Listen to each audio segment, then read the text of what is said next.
end of it. Yet I see now, looking back on it all after so many years, how much in the whole affair was the product of chance, that element quite beyond calculation in a man's affairs.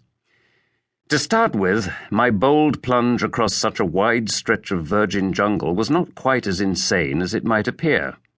True, any attempt at dead reckoning was ruled out by the simple fact that my drift indicator was not working and the magnetic compass was wholly unreliable. But the Rio Negro did lie 150 miles due east of Tefe, that was fact, and I had the sun to guide me in a sky so crystal clear that the horizons seemed to stretch to infinity. Falling oil pressure was the first of my woes, although I didn't worry too much about that to start with, for the oil pressure gauge, like most of the instruments, frequently didn't work at all, and was at best less than reliable.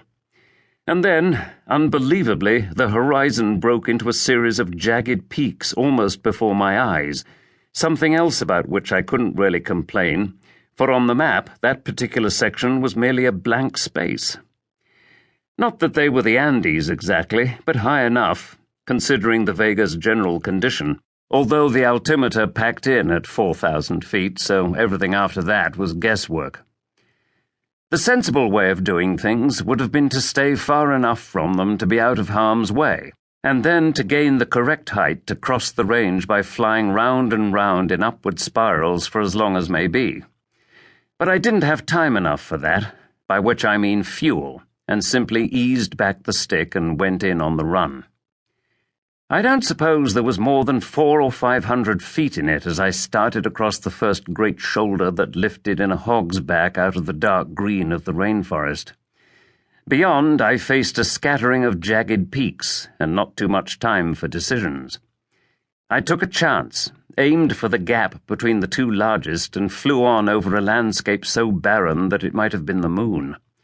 I dropped sickeningly in an air pocket, the Vega protesting with every fibre of its being, and I eased back the stick again as the ground rose to meet me.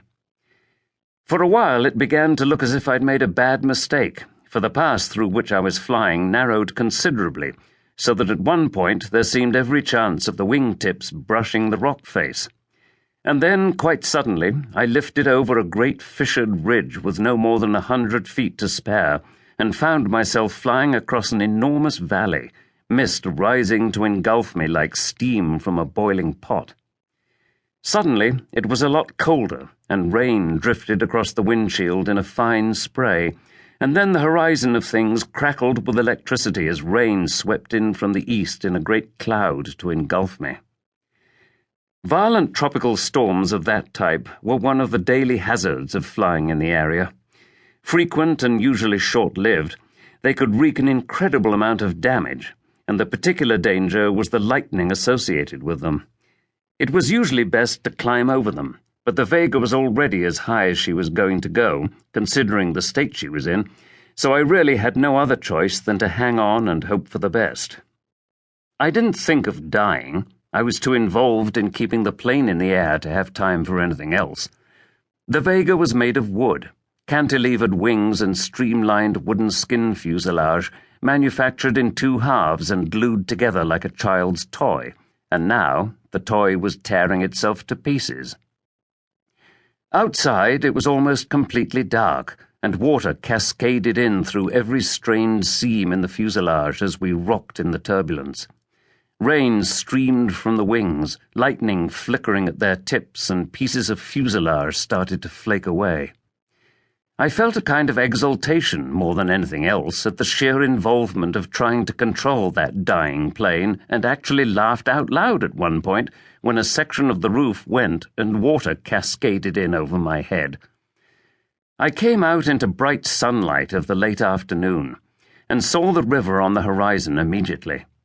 It had to be the Negro, and I pushed the Vega towards it, ignoring the stench of burning oil, the rattling of the wings. Pieces were breaking away from the fuselage constantly now, and the Vega was losing height steadily. God alone knows what was keeping the engine going.